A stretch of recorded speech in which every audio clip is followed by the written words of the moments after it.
We turn now to French Foreign Minister Jean-Noël Barrot, who joins us this morning from Paris. Welcome to Face the Nation. I want to begin on what is happening in Gaza with those horrific images that we are seeing of starvation. Overnight, Israel has begun airdrops. We know Jordan, other states are looking to organize more aid. Are you exploring any further avenues to bring aid into Gaza? What's happening in Gaza right now is appalling. Gaza is now in the brink of a full catastrophe. And we've been working out over the months to try and relieve the sufferings of the Palestinian people. We actually have 52 tons of humanitarian help stuck in El Arish, in Egypt, a few kilometers away from Gaza. So we're exploring all options to seize the opportunity offered by the Israeli government by opening the skies of Gaza. But we call for immediate, unhindered and massive access by all means of humanitarian help to those who need it most. Has Israel responded to your calls? We have, with the European Union, started tough discussions with the Israeli government, who have made first commitments that have not been fulfilled yet.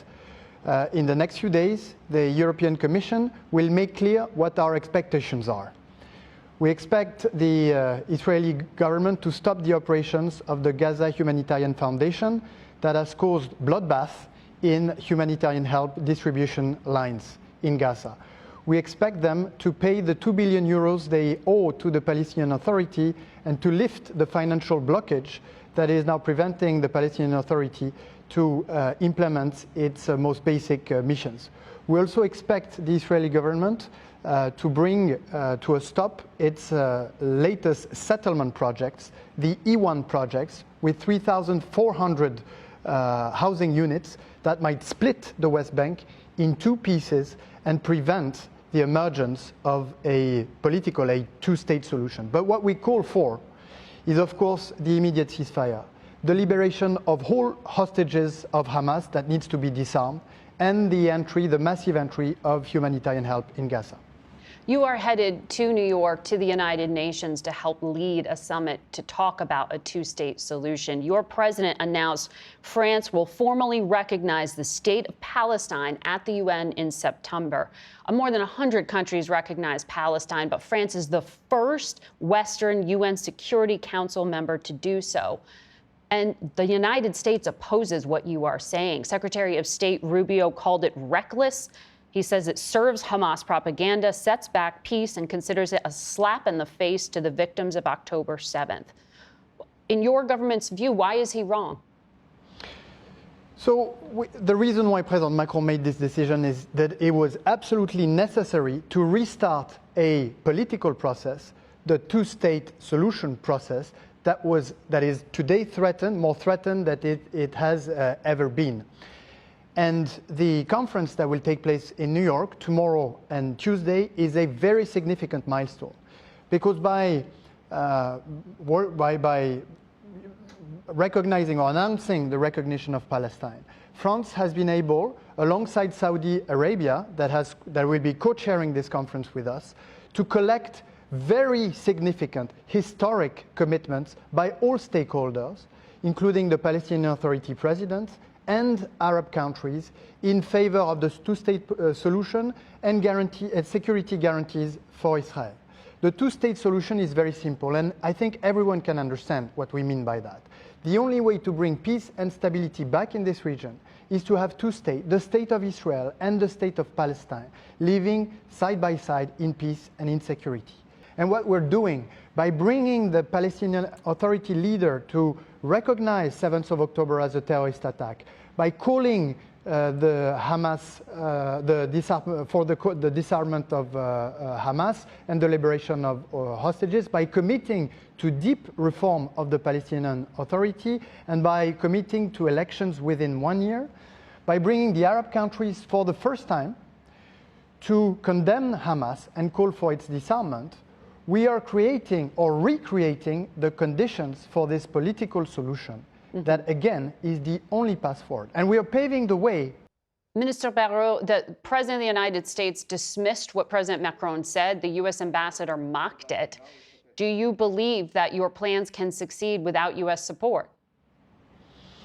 Again, our efforts are very complementary. We share the short-term objective, ceasefire, liberation of all hostages of Hamas, and the long-term objective, peace and stability in the region. But in the meantime, until the U.S. administration provides, through the Abraham Accord logics, a political horizon for this crisis, we need to act in order to facilitate or create an off-ramp for the catastrophe ongoing in Gaza.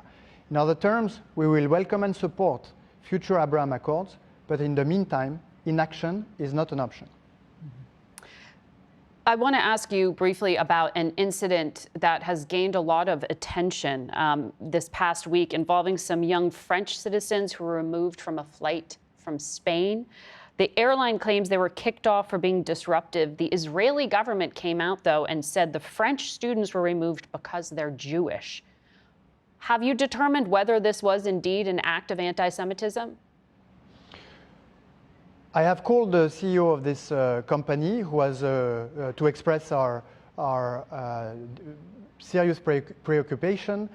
She has confirmed that an internal investigation is ongoing. My team has been reaching out to the ambassador of Spain in France, and we've made the same request. We'll keep following this situation as it unravels. So too early to say, despite what the Israeli government is indicating? I cannot comment on that at this point.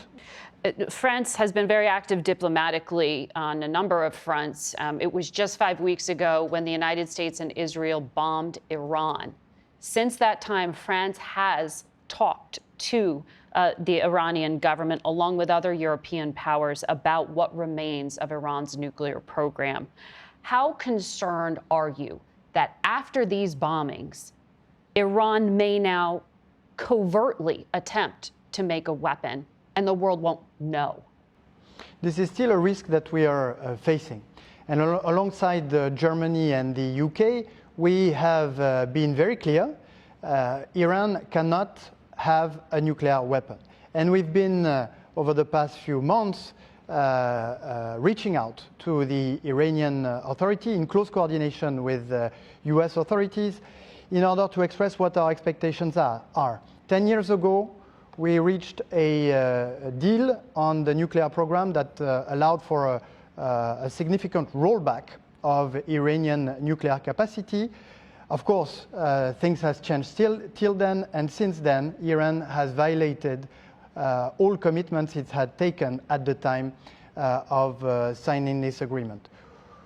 We now want a more comprehensive agreement that would encompass both the nuclear dimension of Iranian destabilization activities, but also it's the ballistic component as well as the regional destabilization activities that Iran has been conducting.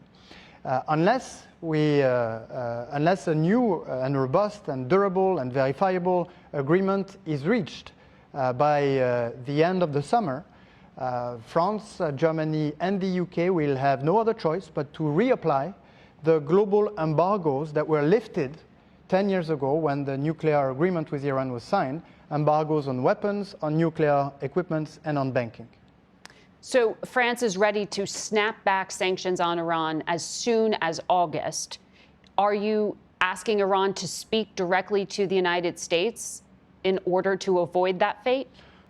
Oh, we've been speaking with Special Envoy Witkoff, Secretary Rubio, on a weekly basis on this topic that is highly important for the US as for Europeans. We have supported US-led efforts to enter into discussions with Iran. We have pressed Iran after the 12-day war to go back to a discussion with the US, and we'll keep pressing them to do so, because indeed, if there is no solid agreement that can be found by the end of August, we will have no other option but to snap back, meaning to reapply those global embargoes, and we are ready to do that. Minister Barrot, thank you very much for your time this morning.